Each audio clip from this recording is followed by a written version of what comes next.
Our exclusive interview with General Martin Dempsey, chairman of the Joint Chiefs of Staff. I met with this country's top military officer at the Pentagon on Friday. We talked while the two hostage standoffs in Paris were still going on. We discussed that and the range of other national security challenges he faces. General Dempsey, welcome to Fox News Sunday. It's good to see you again, Chris.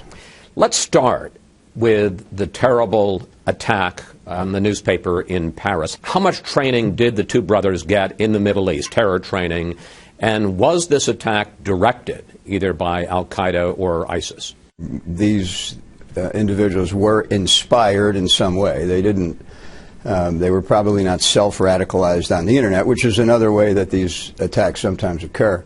There is pretty clear indication that one of them did in fact receive some training in Yemen, and that there's a linkage among them, whether it's schools or family relationships. As far as whether it was directed by al-Qaeda, I don't think that linkage has been established. What can you in the military do to prevent attacks like this here in the U.S.? Do we need to step up our efforts against AQAP or ISIS? And does this contradict President Obama's contention that we have al-Qaeda on the run? Fundamentally, our capabilities are designed so that the country can play an away game against its adversaries. And so what we try to do across this, this swath of radical extremism that stretches really from the Fatah, and I suppose we might say all the way over to Nigeria, we try to keep pressure on that network. With the suite of capabilities that we have, whether it's intelligence, building partners, in some cases direct action. Do we need to do more? Well, I think so, absolutely. But that's not to imply we're not doing enough, if you understand the distinction there. We're doing a lot. I do think that this organization called ISIL, or Daesh in Arabic, they are inspiring groups that already exist to rebrand themselves. But in rebranding themselves, they rebrand themselves into a more radical ideology, and that's what makes it dangerous. This would seem to me to be the definition of asymmetric warfare. You are the commander of the greatest military in the world, and yet you can have a handful of gunmen who can terrorize and lock down a great city like Paris and a country like France. How frustrating for you as the chairman of the Joint Chiefs when you're fighting in such an asymmetric way? Well, that's the very definition of terrorism, right? It's a group that lacks the advantages of those who they are attacking. And as you say, we are the most powerful military, the most powerful nation in the world. And as a result of that, we tend to be a target for groups. And I wouldn't say it's just asymmetric. I mean, this is some combination of using asymmetric capabilities, whether it's in the media space, cyber, some of our intelligence advantages, or in some cases conventional. How are we doing in the war against ISIS in pushing them back from the territory they took over the last year and in destroying it? One of the things I said right from the start was that a group that embraces such a radical ideology has to maintain momentum in order to succeed, in order to maintain its credibility with the very people it's trying to influence. So tactically, we've destroyed a lot of their equipment. We've reversed some of their territorial gains. We've had an impact on their leadership and their command and control and their logistics. What will eventually cause the defeat of ISIL is that it will collapse under its own contradictions, frankly, when the populations in which it tries to maneuver realize that ideology is not to their future benefit. But I will tell you, we have 9 lines of effort: counter-financing, counter-foreign fighter, counter-messaging, reconstruction. 3 military lines of effort that tend to get all the attention. But I will say the other lines of effort may be more important than the military lines of effort. While President Obama has drawn a pretty firm line, no U.S. combat boots on the ground in Iraq, you have refused to take that off the table. The Iraqi army talks about taking back Mosul, the second biggest city in the country, over the next few months. Can they possibly do that without U.S. combat troops alongside them? Here's the reality of the campaign in Iraq. It's the government of Iraq's strategy enabled by us. It's not our strategy. And I'm telling you, that is an extraordinarily important distinction. And we think that's going to be months. I don't know whether several months or not. I think several, maybe, if you're implying 3 or 4, it may take a bit longer than that to marshal all of these different resources. Are we going to need U.S. troops to help? I don't know the answer to that yet. And I've said that if we get to the point where I think that because of the complexity of the objective, that precision fires would only be possible with the presence of a JTAC or a forward observer, then I'll make that recommendation. But we're months away from that. Let's turn to Syria. You say we can't defeat ISIS just with airstrikes. But with the Syrian moderate rebels suffering such serious losses, especially in recent weeks, is there going to be any moderate Syrian opposition to train to confront ISIS on the ground? Well, that's a fair question, and one that we grapple with. The Syrian opposition is under enormous pressure, in particular in the north. And it's the north where I have my greatest concern about the ability to attract and recruit and vet a moderate opposition. Militarily, at some point, don't you have to confront Assad and his attacks on the moderate rebels, or else you're not going to have a force to oppose ISIS? Yeah, militarily, my job is to provide the president and our elected leaders the option, should they choose to confront Assad, and that decision has not been taken. But we could do it if you were given the order. Of course we could. We just ended our combat role in Afghanistan, and on Christmas Day, President Obama addressed some troops in Hawaii, and he told them this. Afghanistan has a chance to rebuild its own country. We are safer. It's not going to be a source of terrorist attacks again. General Dempsey, how can the president say that so flatly, that Afghanistan will not be the source of terrorist attacks again? Well, I mean, you'd have to ask the president how he can say that. But if you're asking me about... Would you say that? If you're asking me about let me give you my impression of where we are in Afghanistan. We've got a very credible and cooperative partner in the new president and the new chief executive officer. We've got Afghan security forces who have demonstrated their willingness to stand and fight. I personally think there will be pockets inside of Afghanistan that change hands from time to time, because that's the history of the country. But I think that we're in a very good place in Afghanistan in terms of giving them a chance to do exactly what the president said. But we're going to have to keep an eye on it. And you certainly wouldn't say the threat of terrorism from Afghanistan is gone.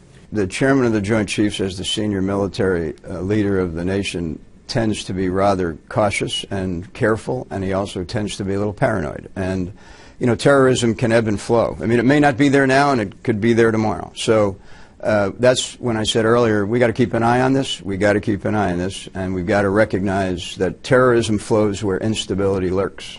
The Military Times asked active duty service members last month how they thought the commander-in-chief was doing his job. 55% say they did not approve of President Obama's performance as commander-in-chief. Only 15% said yes, which was the lowest number of his presidency.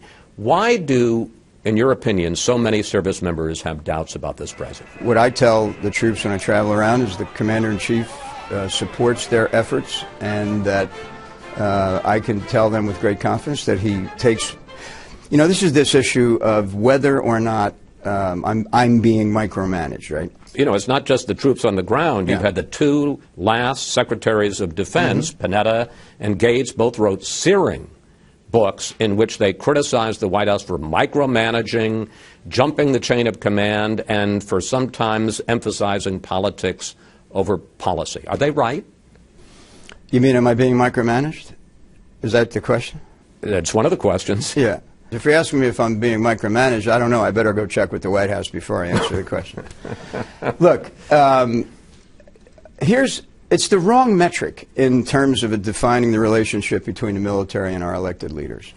What I can tell you is the metric that we should be focused on is access and whether my advice influences decisions.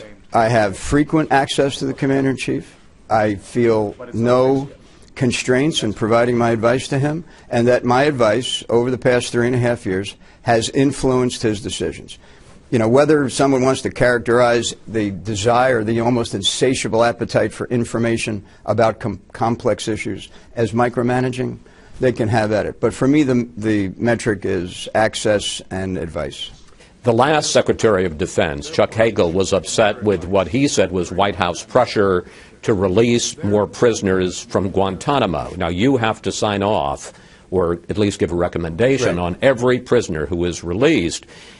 Given that some of the prisoners that are left now are the worst of the worst, the most dangerous, and given that, according to various estimates, the recidivism rate, the number of detainees who are released and returned to the battlefield, is up around 30%. Do you worry that this White House is in too much of a hurry to close Gitmo? I've been in the group that believes that it's in our national interest to close Guantanamo. It does create a psychological scar on our national values. Whether it should or not, it does. What I've also said quite clearly is there are some of these detainees, in particular this kind of conflict over a protracted period, that simply should not be released. We're going to come to a point, though, where we've got dozens of these individuals who just have to be detained, and we've got to figure that out. But you would not release them? No, of course not. And if you can't release them, and the U.S. Congress says you can't bring them to this country... Isn't that a fair question for our elected leaders?